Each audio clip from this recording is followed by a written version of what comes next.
The 13-year-old student of Abutmut Gallimore High School who was arrested and charged has been granted bail.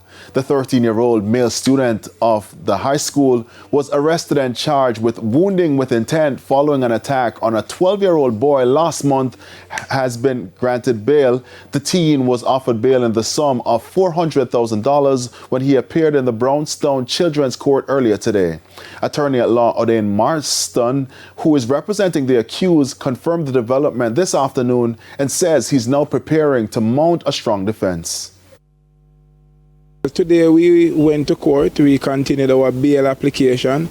We have always been of the opinion that the continued detention of the accused should be a last resort.